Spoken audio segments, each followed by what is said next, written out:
Hello बच्चों, कैसे हो आप। मैं हूं आपकी हिंदी अध्यापिका काव्यश्री। मैं MJPAP BC वेलफेयर स्कूल वेमुलदीवी में काम कर रही हूं। आज हम एक खास विषय के बारे में बातचीत करेंगे। आज हमारा टॉपिक है लिंग। लिंग को हम अंग्रेजी में जेंडर कहते हैं। మీరందరూ వినే ఉంటారు కదా, జెండర్ క్లాసెస్ మీకు జరిగే ఉంటాయి ఇంగ్లీష్ క్లాసెస్లో జెండర్ గురించి, और हिंदी क्लासेसలో కూడా మీకు చెప్పే ఉంటారు अबाउट लिंग। सो ये टॉपिक बहुत मुश्किल टॉपिक है क्योंकि लिंग पहचानना बहुत कठिन होता है। लेकिन हम लिंग पहचानने के नियम हम जानते हैं तो हम बहुत आसानी से पहचान सकते हैं। आज के टॉपिक में मैं आपको ये नियम बताना चाहती हूँ, ध्यान से सुनिए। टॉपिक में जाने से पहले आप इस उदाहरण को एक बार ध्यान से देखिए बच्चों। पहले चित्र में कौन है? एक अध्यापक है, और इसके नीचे वाले चित्र में मुर्गा है, और अध्यापक के बगले वाले चित्र में कौन है? अध्यापिका है, और इसके नीचे मुर्गी है। राइट, आप ध्यान से देखते हैं तो अध्यापक, मुर्गा, ये दोनों पुरुष जाति के संबंधित शब्द है। అంటే मेल कैटेगरी కింద వస్తాయి, ఇవి मैस्कुलिन जेंडर కింద వస్తాయి। अध्यापक, मुर्गा। बगले में होने वाले चित्र को एक बार देखिए, अध्यापिका और मुर्गी, ये दोनों स्त्री जाति के अंतर्गत आते हैं, यानी फेमिनाइन जेंडर। जो शब्द हम पुरुष जाति का बोध कराते हैं उसको हम पुंलिंग कहते हैं, और जो शब्द यानी जिन शब्दों स्त्री जाति का बोध कराते हैं उन शब्दों को हम स्त्रीलिंग कहते हैं। नीचे आपको परिभाषा भी दिया गया है, एक बार देखिए। संज्ञा शब्द के जिस रूप से स्त्री या पुरुष जाति का बोध हो उसे लिंग कहते हैं। सो మ్యాక్సిమం నౌన్స్ సంజ్ఞ ఏవైతే వాటి యొక్క రూపంలో మనకి అది మేలా ఫిమేలా అనేది కేటగిరీని మనకి ఆ జాతి గురించి చెప్తుందో ఆ వర్డ్ని మనం लिंग अंटाम, उसे हम लिंग कहते हैं। लिंग में दो प्रकार होते हैं, पुंलिंग और स्त्रीलिंग। कितने भेद होते हैं लिंग में? दो भेद होते हैं। क्या है वो? पुंलिंग और स्त्रीलिंग। पहले हम पुंलिंग की परिभाषा और पुंलिंग शब्दों को हम कैसे पहचानना है इसके बारे में देखेंगे।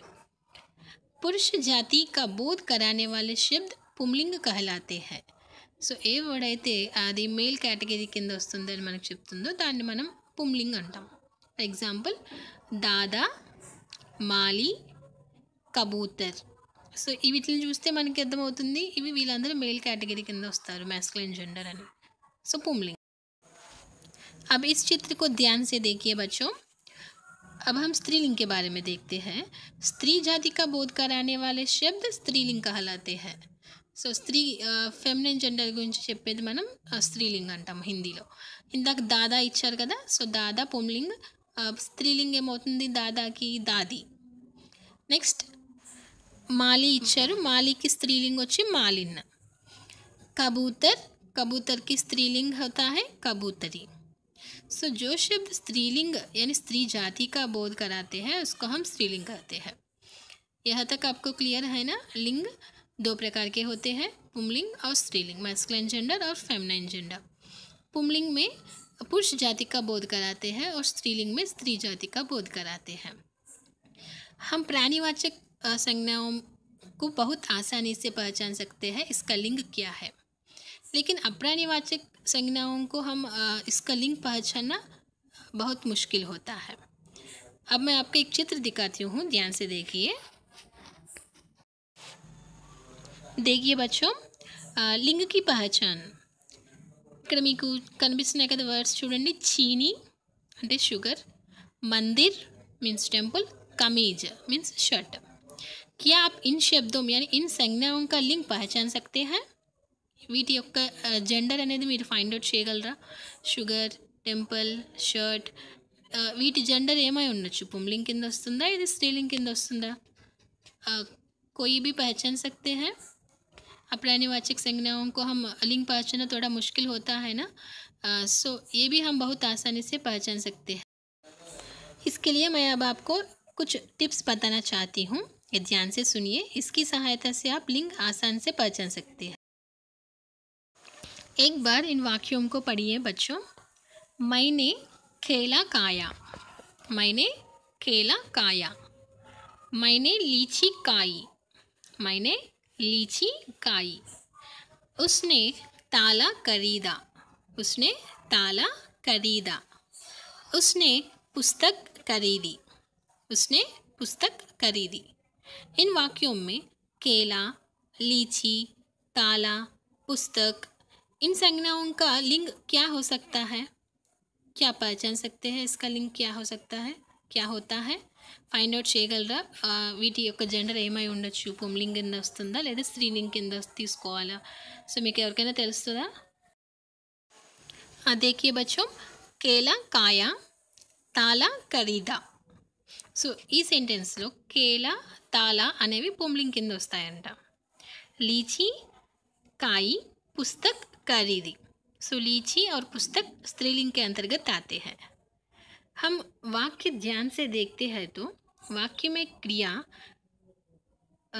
किस प्रकार अंत हुई है ये देखते हैं तो हमको पता चलता है कि वो संज्ञा पुंलिंग के अंतर्गत आते हैं या स्त्रीलिंग के अंतर्गत.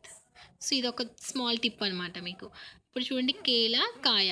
సో కాయ అంటే ఆకి మాత్రతో ఎండ్ అయింది కదా. సో కాయ అంటే మేల్. సో క్రియ అనేది ఎప్పుడు కూడాను అందులో మీకు సెంటెన్స్లో నే ప్రయోగం జరిగింది కాబట్టి ने का प्रयोग हुआ है, इसलिए वाक्य में कर्ता को छोड़कर क्रिया कर्ता को छोड़कर कर्म के अनुसार बदली है. सो कर्म क्या है इस वाक्य में? केला. సో కేలా డిపెండ్ అయ్యి వాక్యం కేలా మీద డిపెండ్ అయ్యి వెర్బ్ ఎండ్ అయింది కాబట్టి క్రియ ఎండ్ అయింది కాబట్టి అది కూడా ఆకి మాత్రతో ఎండ్ అయింది కాబట్టి సో కేలా అనేది అక్కడ పుంలింగ్ కింద వస్తుంది అని మనం ఈజీగా ఫైండ్ అవుట్ చేయొచ్చు.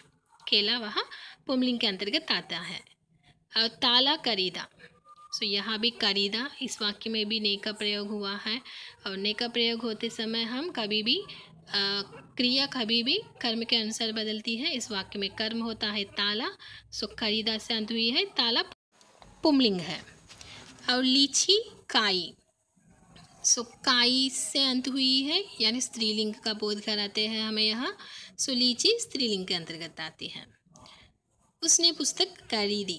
खरीदी पुस्तक स्त्रीलिंग के अंतर्गत आते हैं. सो वाक्य में क्रियन बट्टी गुड़ा वाक्य में क्रिया शब्दों का प्रयोग लिंग के अनुसार होता है. सो वाक्य में क्रिया कभी भी लिंग के अनुसार ही बदलती है. पुंलिंग होते हैं तो आकार से अंत होती है और स्त्रीलिंग होते हैं तो ईकार से अंत होती है. మీకు క్రియను చూస్తే మీరు ఈజీగా ఫైండ్ అవుట్ చేయొచ్చు నౌన్ అనేది पुंलिंगमा स्त्रीलिंगमा. हम प्राणीवाचक शब्दों का लिंग बहुत आसान से पहचान सकते हैं, लेकिन अप्राणीवाचक शब्दों का लिंग हम पहचानना थोड़ा सा मुश्किल होता है. और इसके लिए आप वाक्य में क्रिया को देखते हैं तो आप आसान से समझ सकते हैं वो संज्ञा क्रिया है, वो संज्ञा पुंलिंग है या स्त्रीलिंग. ओके माँ. अब लिंग पहचानने का और एक टिप है. हम वाक्यों में संज्ञाओं के साथ लगे विशेषण से भी हम उस संज्ञा का लिंग आसान से पहचान सकते हैं. फॉर एग्जाम्पल यह घर. घर का लिंग हम पहचानना है. इसका विशेषण है पुराना. सो आकार से अंत हुई है इसका विशेषण. सो पुराना घर. यह घर पुंलिंग है. और बड़ा लड़का. लड़का का लिंग हमें पहचानना है और इसकी विशेषण है बड़ा. आकार से अंत हुई है इसलिए लड़का पुंलिंग के अंतर्गत आते हैं. और पुरानी साड़ी. साड़ी का लिंग हमें नहीं पता है, लेकिन इसकी विशेषण को देखते हैं तो इसकी विशेषण शब्द क्या है? यहाँ पुरानी. ईकार से अंत हुई है इसलिए साड़ी यहाँ स्त्रीलिंग है. और बड़ी लड़की. लड़की का लिंग हम पहचानना है, इसका विशेषण है बड़ी. सो इसलिए लड़की विशेषण बड़ी हुआ है ना, इसलिए लड़की यहाँ स्त्रीलिंग है. अब मैं आपको हमेशा पुंलिंग रहने वाले शब्द कुछ है उसके बारे में बताती हूँ. ये आप ध्यान से पढ़िए. ये पढ़ते हैं तो आपको फ्यूचर में लिंग आप बहुत आसान से पहचान सकते हैं. हमेशा पुंलिंग रहने वाले शब्द हैं पर्वतों के नाम. पर्वतों के नाम हमेशा पुमलिंग होते हैं, हिमालय, कैलाश, विंध्याचल आदि। फलों के नाम सेब, केला, आम, संतरा आदि। धातुओं के नाम सोना, लोहा, तांबा ये सब। अपवाद చాంది అంటే వెండి తప్పించి మిగతా ధాతులన్నీ కూడాను మనకి पुमलिंग కింద వస్తాయి। और सभी द्रव्य पदार्थ भी पुमलिंग के अंतर्गत आते हैं। और अनाजों के नाम गेहूँ, चना, चावल, मक्का आदि। वृक्षों के नाम आम, नीम, पीपल, बरगद, अशोक आदि। ग्रहों के नाम बृहस्पति, चंद्रमा, मंगल, शुक्र आदि। महीनों के नाम चैत्र से फाल्गुन तक, मार्च, अप्रैल, जून आदि। ये सब पुमलिंग के अंतर्गत हमेशा पुमलिंग होते हैं ये। और दिनों के नाम रवि, सोम, मंगल, बुध, बृहस्पति आदि। और देशों के नाम भारत, अमेरिका, चीन, अफ्रीका आदि। सो ये शब्द हमेशा पुमलिंग ही होते हैं।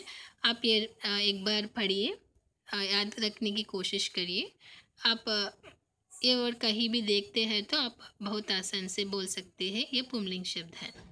सो इसलिए एक बार ये लिस्ट आप पढ़िए, आपके दिमाग में ये चित्र होना है। और हमेशा स्त्रीलिंग रहने वाले शब्द भी हैं, ये भी एक बार देखिए। नदियों के नाम गंगा, यमुना, सरस्वती, कावेरी, नर्मदा जैसे सभी नदियों के नाम स्त्रीलिंग के अंतर्गत आते हैं। और भाषाओं के नाम हिंदी, तमिल, मराठी, पंजाबी, उर्दू आदि। और बोलियों के नाम भोजपुरी, अवधी, पहाड़ी आदि। तिथियों के नाम अमावस्या, पूर्णिमा, एकादशी आदि। ये सब हमेशा स्त्रीलिंग के अंतर्गत ही आते हैं। अब मैं कुछ पुमलिंग और स्त्रीलिंग शब्दों यानी संज्ञाओं को दिखाती हूँ। इस तालिका को ध्यान से देखिए। पुमलिंग शब्द कभी भी आकार से अंत होते हैं और स्त्रीलिंग शब्द भी ज़्यादातर ईकार से अंत होती है। इसके बारे में आप सभी को पता है ना। सो पुमलिंग అనేది ఎప్పుడు కూడాను ఆకారతో ఎండ్ అవుతుంది, लड़का, बच्चा लाइक दैट। स्त्रीलिंग ईकार से अंत होती है, लड़की, बच्ची उस तरह। సో ఇక్కడ చూడండి పుంలింగ్, స్త్రీలింగ్। సో ఇవన్నీ మీరు చదవాలన్నమాట। సో ఇవన్నీ మీరు ఒక నోట్బుక్లో నోట్ చేసుకోండి అమ్మా, స్క్రీన్ షాట్స్ తీసుకొని। తర్వాత వీటన్నిటిని మీరు చదవండి। మ్యాక్సిమం ఈకార్తో ఎండ్ అయినాయి అన్నీ స్త్రీలింగ్ కింద, అలాగే ఆకార్తో ఎండ్ అయితే కనుక అవి పుంలింగ్ కింద వస్తాయి। సో ఇవన్నీ మీరు చదివితే మీకు ఒక ఐడియా వస్తుంది। అండ్ ఆ వర్డ్ చూడంగానే संज्ञा को देखने के वक्त ही आप बोल सकते हैं वो स्त्रीलिंग है या पुंलिंग। इस क्लास में मैं सिर्फ आपको लिंग को कैसे पहचानना है इसके बारे में ही बताया था। सो लिंग అంటే ఏంటి, लिंगలో ఉన్నటువంటి टाइप्स ఏంటి, लिंग के भेद, और हम पुंलिंग को कैसे पहचानना है और स्त्रीलिंग को कैसे पहचानना है इसके बारे में बातचीत किया है ना। और अगले वाले टॉपिक में मैं आपको लिंग परिवर्तन में होने वाले नियम के बारे में बताती हूँ। అంటే లింగ్ చేంజ్ చేసేటప్పుడు పుంలింగ్ నుంచి స్త్రీలింగ్లోకి లింగ్ చేంజ్ చేసేటప్పుడు ఉన్నటువంటి రూల్స్ గురించి మనం డిస్కస్ చేద్దాం। अब हम वो काम करने से पहले हम इसमें माफिर बनना है कि शब्द को देखते वक्त ही आप बोल सकना है पुंलिंग के अंतर्गत आते हैं या स्त्रीलिंग। इसलिए सभी तालिकाओं में एक बार पढ़िए और ये सभी रूल्स को भी एक बार, नियमों को भी एक बार पढ़कर याद रखिए। अगले क्लास में हम मिलेंगे, फिर मिलेंगे बच्चों। धन्यवाद।